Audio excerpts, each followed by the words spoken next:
From the Cardinal Television Studios, I am Caitlin Murphy, and this is your Fisher News Brief. The Jewish community centers across the country and in Canada have seen waves of phone, email, and bomb threats since January. The call for a White House response has grown along with the threat tally, and yesterday, President Donald Trump spoke out. Emily Schmidt has more from Washington.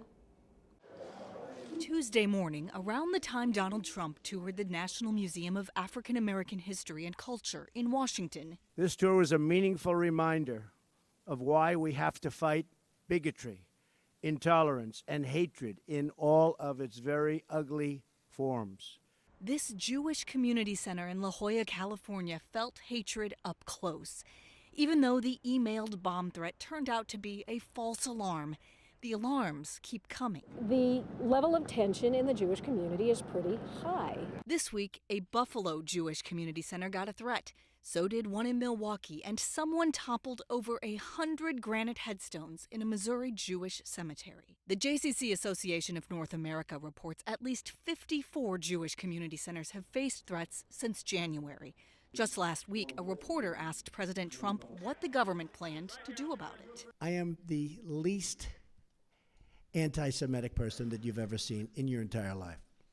It wasn't the response the Jewish community wanted to hear. Tuesday morning, Hillary Clinton tweeted the attacks must be stopped and called on President Trump to speak out. The anti-Semitic threats targeting our Jewish community and community centers are horrible. He said it's a reminder of work still left to do to root out hate, prejudice, and evil. In Washington, I'm Emily Schmidt. He's a controversial verbal flamethrower who represents the alt-right. Now, he's been disinvited to speak at a major conservative conference, which opens Wednesday. Suzanne Malivaux reports. The Conservative Political Action Conference ads proclaim CPAC 2017 will be a revolution.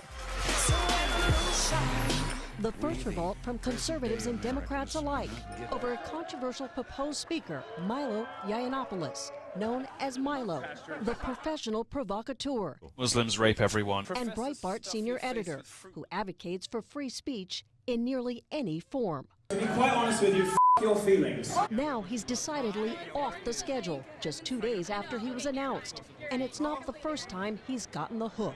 After being thrown off Twitter for attacks on African-American comedian Leslie Jones, calling feminism a cancer, and targeting Muslims in his routines. Protests erupted during his controversial college campus tour. Well, this is a university. This is a place you're supposed to be able to hear anyone.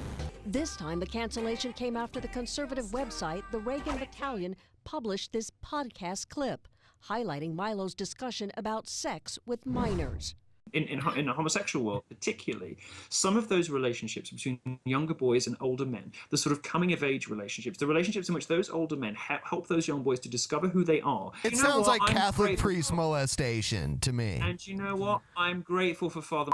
He continues on to say he would never be as good at a certain sex act without the priest.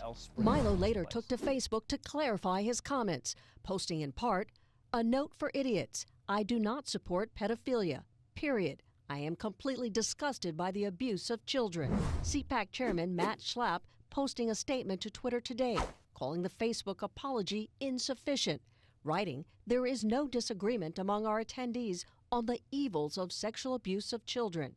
Some from the American Conservative Union, the group that hosts CPAC, say they were in the dark about Milo's invitation. Board member Ned Ryan tweeting, "While I'm all for free speech, there is such a thing as vile, hateful speech that does not deserve a platform." Earlier this year, Milo told CNN, spurring this kind of discussion is exactly his goal. You don't just inherit, the First Amendment. You have to fight for it every generation. You have to reaffirm and relearn its importance. And it takes people as preposterous and ridiculous as me to thrust that back into the public consciousness. And in local news, last weekend, St. John Fisher College hosted their 35th annual Teddy Dance for Love. Along with raising a record amount for Camp Good Days and Special Times, the 24-hour dance-a-thon was also dedicated to a very missed member of the Fisher family. James Deasy has more. This year, the Teddy Dance for Love hit 35 years of dancing. The dance took place on February 17th and 18th on campus from 8 p.m. Friday until 8 p.m. Saturday. As St. John Fisher's longest running event on campus, several students gathered on campus to dance for 24 hours and raise money for Camp Good Days and special times. This year's dance was in honor of Courtney Wagner, who lost her battle to cancer in 2015. Courtney's family was invited to the dance to help honor her. I think Courtney would be so excited to be honored at this dance because Camp Good Days means so much to her, first of all, and knowing that she could still help in any way, even though she's not with us anymore, I know that would warm her heart, and I know that she would be so happy because she really tried to help when she could. I think the Teddi dance is remarkable because it's been going on for 35 years, and to sustain this kind of energy and this kind of impact for that long of a time is not something that I've experienced before. The fact that people continue to support this dance and it raises so much money to fund the Florida trip that impacts hundreds of kids over the years, and Courtney was one of them. Fisher raised over $70,000 in total to help send a group of children to Florida and in honor of Courtney and her family. For Fisher News, I'm James Deasy. Fisher's Public Relations Student Society of America, or PRSSA branch, is participating in the PRSSA Bateman Case Study Competition. Their campaign, Fisher Signs, was launched Monday and will last until Friday, February 24th. This campaign raises awareness of the 5 signs of emotional suffering. 540 posters were put up across campus, which represents the potential 540 members of the Fisher family who could be struggling with mental health. According to the National Alliance on Mental Illness, 1 in 5 people in the United States struggle with a mental illness. And that's all of today's headlines. I'm Caitlin Murphy for your Fisher News Brief.